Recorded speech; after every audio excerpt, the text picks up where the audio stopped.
मैं श्री भगवान पीटर अवनेशक मां Gulzari Bharat idea console YouTube में आप सभी का स्वागत करते हैं। आज हम मेथड ऑफ टेपर टर्निंग के बारे में बताना चाह रहे हैं। इसके पिछले वीडियो में हमने बताया था लेथ मशीन के ऊपर कितने तरह की ऑपरेशन या संक्रियाएं कर सकते हैं। अब हम उसमें एक टेपर टेपर मतलब होता है तिरछा शंकुनुमा। टेपर का मतलब यह है कि एक स्ट्रेट जब हम ट्रैवलिंग करते हैं तो सिलेंडर के अनुसार दोनों तरफ डायमीटर बराबर होते हैं, लेकिन जब हम टेपर बनाते हैं तो एक साइड छोटा डायमीटर और एक साइड बड़ा डायमीटर और उसकी कुछ दूरी लेंथ होती है, लंबाई। ये एक ही प्रोसेस में यानी एक ही समय में एक्सिस के टेपर में यानी तिरछे में हम समान रूप से ये बढ़ते हुए डायमीटर ये छोटे डायमीटर से शुरू होकर के बड़े डायमीटर पर आके खत्म हो जाता है और जब घूमता रहता है और यहां से यहां तक की जो दूरी होती है इस डायमीटर और इस डायमीटर के अंतर के अनुसार ये टेपर ये जाल सेंटर टू सेंटर या चक्र में पकड़ करके टेपर बनाए जा सकते। अब टेपर हम कितने विधियों से खराद मशीन पर यानी लेथ मशीन पर बनाते हैं। सबसे पहले हम देखेंगे by a broad nose form tool, चौड़े मुंह वाले फॉर्म टूल के द्वारा।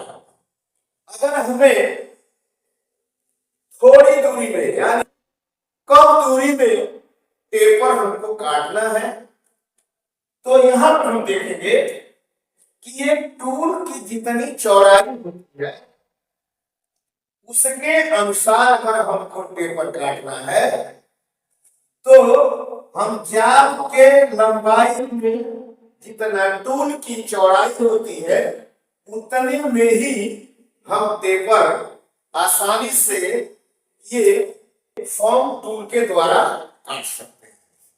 इसके लिए हम सबसे पहले इस टूल को हम ये जितनी डिग्री काटनी है यहां पर लिखा हुआ है, ये जो एंगल है और ये एक्सिस लाइन है हाफ एंगल ऑफ टेपर।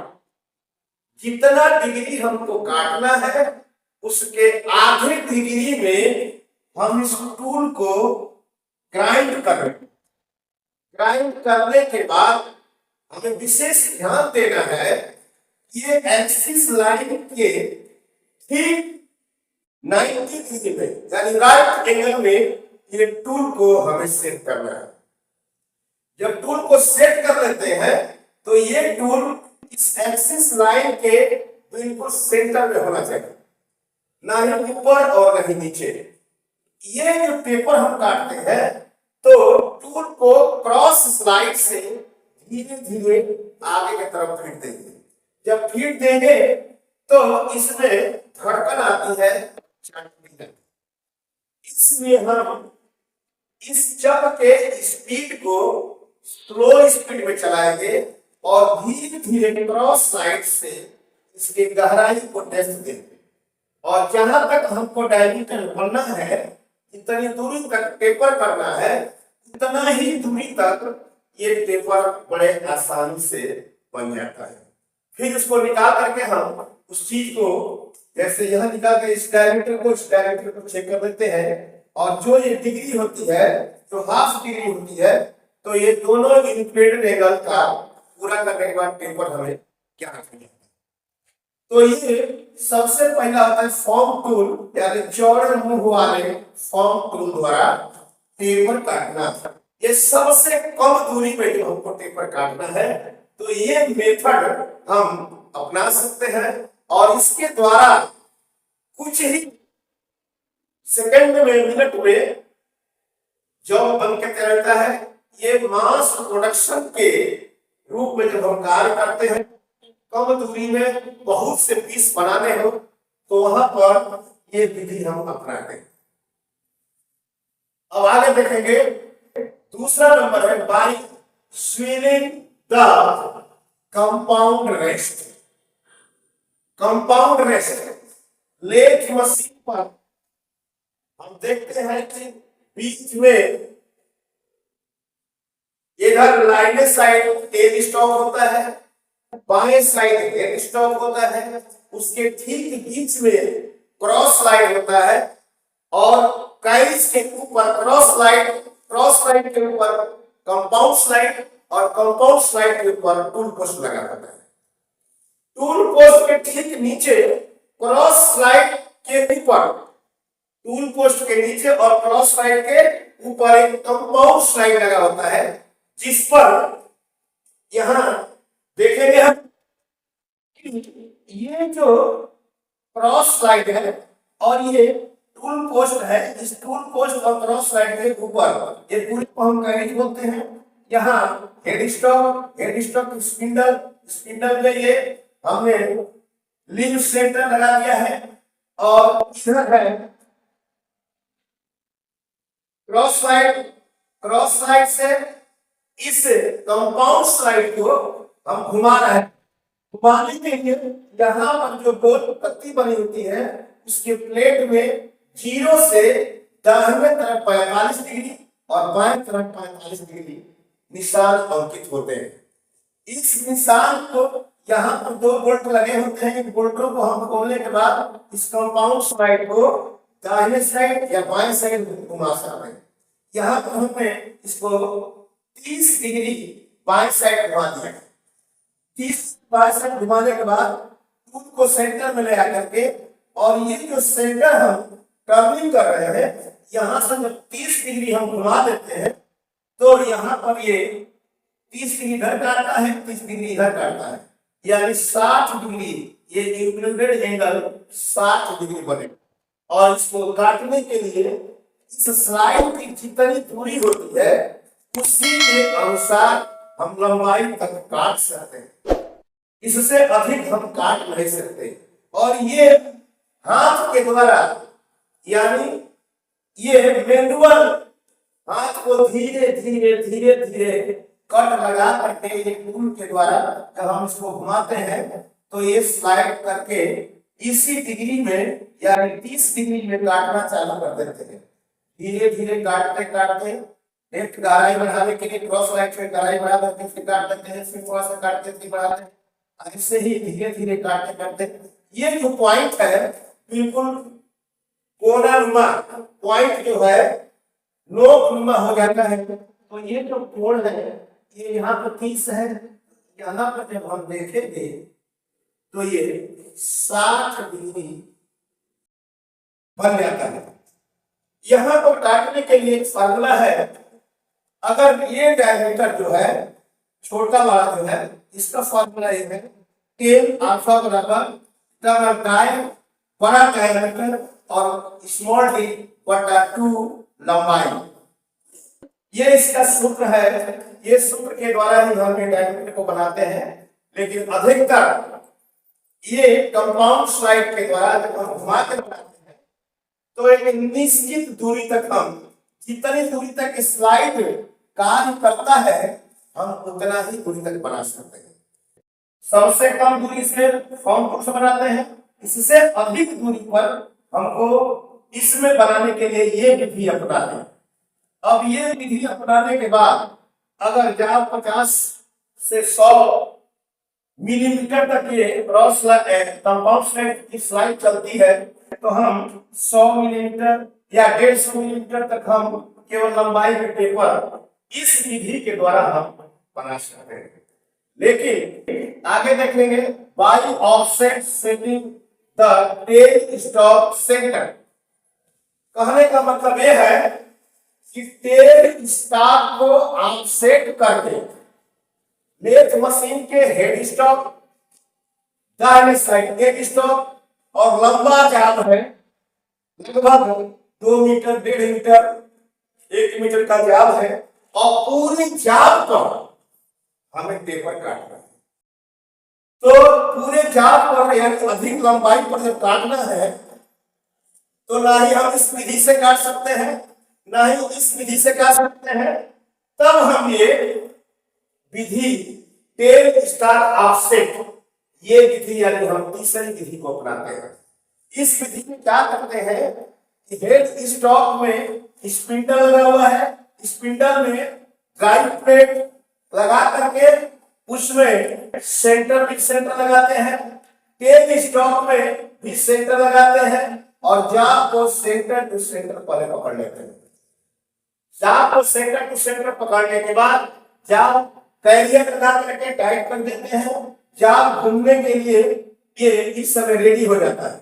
अब क्या करते हैं, हमें जितने का टेपर काटना है इधर डायमीटर और उधर डायमीटर के अनुसार हम निकाल लेते हैं और इस फार्मूले के अनुसार ये d-d/2l ये लंबाई फुल लंबाई जाती होती है और ये जो है 2l यानी ये जो लंबाई है d- ये छोटा डी ये बड़ा डी, ये बड़े डी में से छोटे डी को घटा देंगे और घटाने के बाद जो आता है तो 2 गुणे l यानी ये लंबाई को हम डिवाइड कर देते हैं। तो ये ऑफसेट ये टेपर जो होता है निकल जाता है। उसका हम आधा टूल को यहाँ पर क्या करते हैं, टेल स्टॉक को 2 स्क्रू लगे होते हैं, 2 स्क्रू को एलएनटी के द्वारा या ओपन स्पेंडर के द्वारा इसको खोलते हैं, उधर टाइट करते हैं तो ये अपने सेंटर से आगे पीछे होता है। अब ये जितना है हम ये दूसरा भी मेथड है कि यहाँ पर जितना हमको मिलीमीटर का ऑफसेट करना है तो यहाँ पर हम डायल टेस्ट इंडिकेटर को लगा करके और पहले डायल टेस्ट इंडिकेटर को 0 कर लेंगे और 0 करने के बाद जितना मिलीमीटर हमको दाहिने साइड या बाएं साइड ऑफसेट करना है उतना हम डायल इंडिकेटर के द्वारा 0 करके हम टाइट करके एडजस्टिंग स्क्रू के द्वारा ऑफसेट कर लेते हैं और ऑफसेट करने के बाद तो उधर से भी टाइट कर देंगे इधर से भी टाइट कर देंगे और जब हमारा पूरा ऑफसेट हो जाता है। ऑफसेट होने के बाद ये जो एक्सिस के पैरेलल है तो जॉब जो है ये एक्सिस के पैरेलल चलेगा लेकिन हमारा टेल स्टॉक ऑफसेट हो जाता है तो ये टर्निंग होना चालू हो जाता है। अब जब टर्निंग करना चालू कर देते हैं तो यहां से जब हम स्ट्रेट टर्निंग करते हैं तो इधर देखेंगे सबसे पहले प्लेन टर्निंग हम करने के बाद देखते हैं तो यहाँ से स्टार्ट करने के बाद यही खत्म हो जाएगा, थोड़ा सा कर लगाएंगे फिर खत्म हो जाएगा, फिर यहाँ से करेंगे तो थोड़ा कुछ और आगे जाएगा।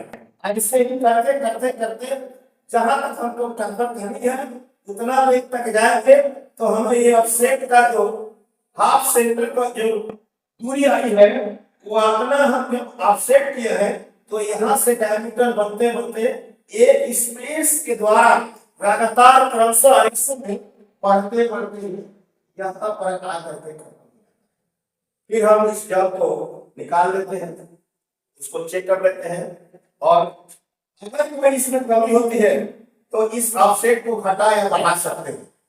आगे हम देखेंगे चौथे प्रकार का taper by A taper turning attachment.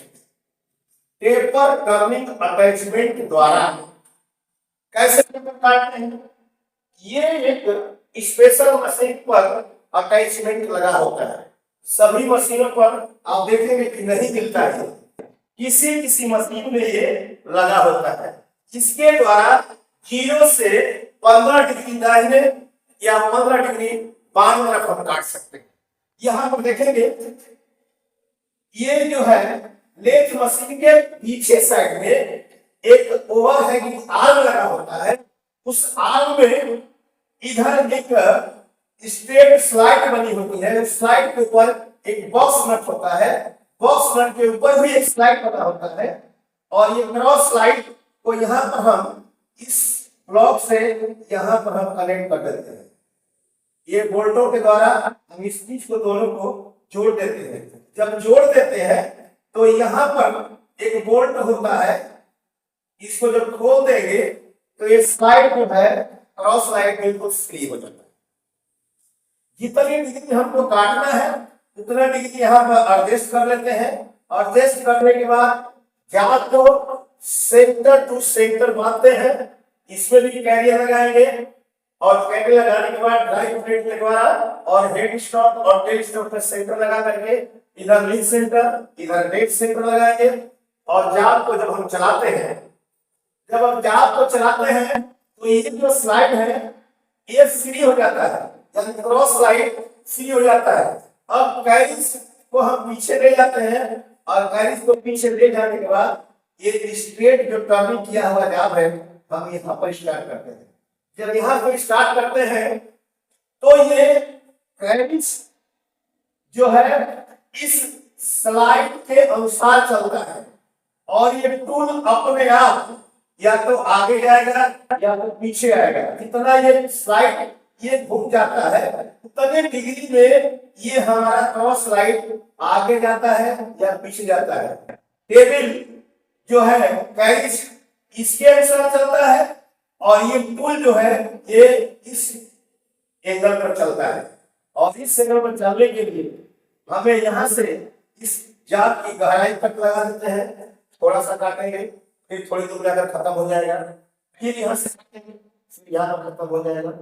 और यहाँ कैरिज एक जगह फिक्स कर देते हैं, इसमें कैरिज नहीं चलता है, केवल ये बॉक्स स्पेलर या बॉक्स नट खुला हुआ है, इसलिए केवल ये अपने आप ये क्रॉस स्लाइड पीछे होता जाता है। अगर यहाँ से तक लगाते हैं तो धीरे धीरे ये पीछे होता जाएगा, फिर हम डेप्थ बढ़ा देंगे, फिर डेप्थ बढ़ाएंगे तो सिर्फ करते करते एक के ऊपर ये पीछे होने लगता है। क्योंकि यहाँ से हमें पेपर के साइड में ये जो क्रॉस स्लाइड है ये इस स्लाइड पर काम करता है, और ये जो बॉक्स लगा हुआ है इसके अंदर इसी स्लाइड पर ही काम करता रहता है।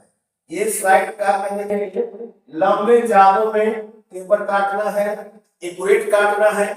इस विधि से हम अधिकतर स्लीप या पेपर साइन इसमें बताते हैं, इसमें एडाप्टर बता सकते हैं, स्टड बना सकते हैं, या टूल में किसी में बड़े लंबे जगहों में एक्यूरेट हमें पेपर काटनी है तो इसका भी फार्मूला है यहाँ पर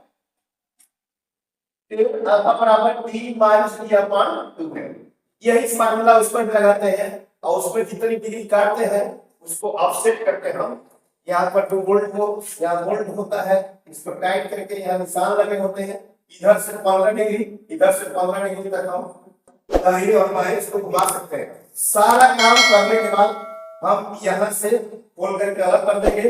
एक कैरिज का जो क्रॉस स्लाइड है पीछे आ जाएगा, और ये फिर हम इसको सीधा कर देंगे, और जितना हमें चाहिए फिर ये पहले जैसे प्लेन टर्निंग करने के लिए हमारा ये कैरिज क्रॉस स्लाइड तैयार हो जाता है। इस तरह हम पेपर टर्निंग अटैचमेंट के द्वारा किसी जाल में इससे अधिक दूरी तक हम पेपर काट सकते हैं जिसमें कि कम डिग्री होती है। अब 5वें नंबर पर आते हैं बाइंड कॉपिंग अटैचमेंट। कॉपिंग अटैचमेंट क्या होता है? लेथ मशीन के ऊपर भी इसके बैक साइड में ठीक ऐसे ही एक आर्म लगा हुआ है। आर्म लगा होने के बाद इधर भी सेंटर लगा होता है, इधर भी सेंटर लगा होता है, और ये हाइड्रोलिक सिस्टम होता है। इसमें क्या करते हैं, एक जितना ये पेपर है इसका हम मास्टर पीस लगा लेते हैं। मास्टर पीस बनाने के बाद इस मास्टर पीस को सेंटर टू सेंटर यहाँ हम उसको लगा देते हैं और इस टूल के द्वारा ये टूल इधर गाइड करता है और वही टूल इस क्रॉस लाइन पे गाइड करता है। एक साइड कनेक्ट कर देंगे तो जो हमें मास्टरपीस है उस पर टूल गाइड करता है और यहाँ पर टूल उसी के ठीक अनुरूप यानी जैसा वो टूल गाइड करता है वैसे ही यहाँ पर इस जाल में ऑपरेशन होना चालू हो जाता और धीरे धीरे हजारों पीस में जब काम करना हो ये कहीं टेपर तो वहां पर इस मेथड को हम अपनाते हैं, इसको बोलते हैं कॉपिंग अटैचमेंट।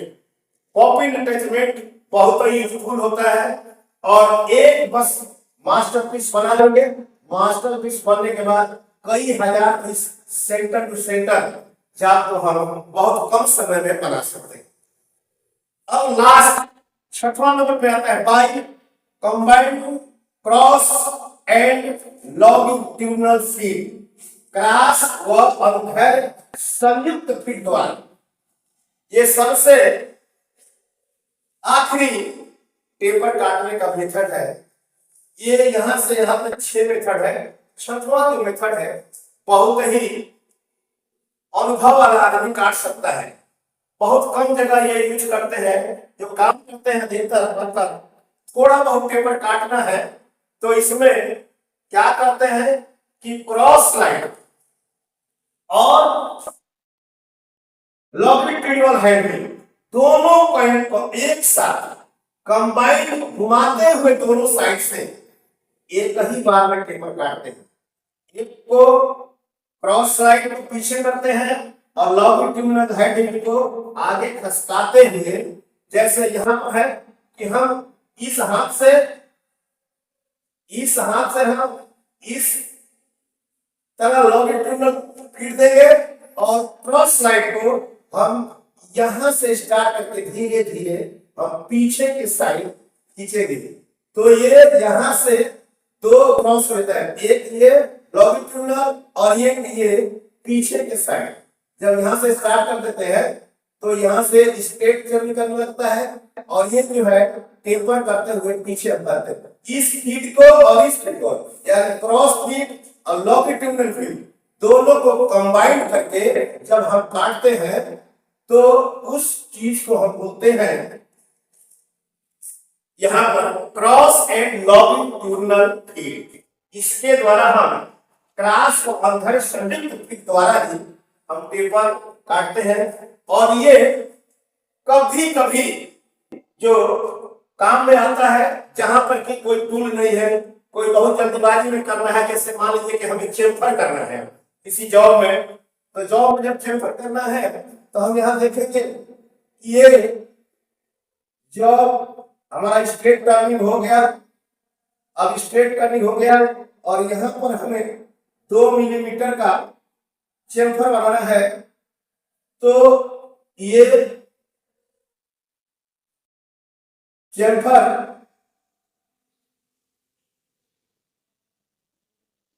45 डिग्री का बनाना है तो यहाँ पर ऐसे लिखा होता है ड्राइंग में 2x45। कहने का मतलब यह है कि इस फेस से 2 मिलीमीटर अंदर और 45 डिग्री पे चेम्फर करना है। तो क्या करते हैं हम ये यहां से 2 मिलीमीटर हम यहाँ निशान लगा लेते हैं और यहाँ पर 2 मिलीमीटर अंदर चले जाते हैं, यहाँ से 2 मिलीमीटर चले जाएंगे और यहाँ के बाद एक ही बार में ये दोनों फीड यानी लॉन्गिट्यूडिनल और क्रॉस जैसे हमने पहले यहाँ बताया है ऐसे ही करने के बाद ये चेम्फर बना लेते हैं और बिल्कुल एग्जैक्ट आता है। अनुभवी अधिकतर वर्कर को इसी तरह से चेम्फर जालों में चेम्फर बनाना होता है तो इसी विधि को अधिकतर बनाते हैं, लेकिन उसकी दूरी कम होती है। सबसे कम दूरी में चेम्फर बनाने के लिए इसी सिस्टम को हम अपनाते हैं। जो आज अधिकतर वर्कर जो है किसी जाल पे एंड पर चेम्फर देना है तो यही विधि लास्ट वाली। बाकी ये सब विधियां जो है ये टूल चौड़ाई होता है उतना बनाएंगे, इससे अधिक बनाने के लिए 10 स्लाइड होता है उसको बनाएंगे इससे अधिक लंबे जो बनाना है तो इस विधि को अपनाएंगे, और सबसे अधिक जो लंबा जो बनाना है तो इस विधि को हम अपनाते हैं। आज हम इतना ही बताना चाह रहे हैं, फिर इसके बाद अगले वीडियो में हम बताएंगे।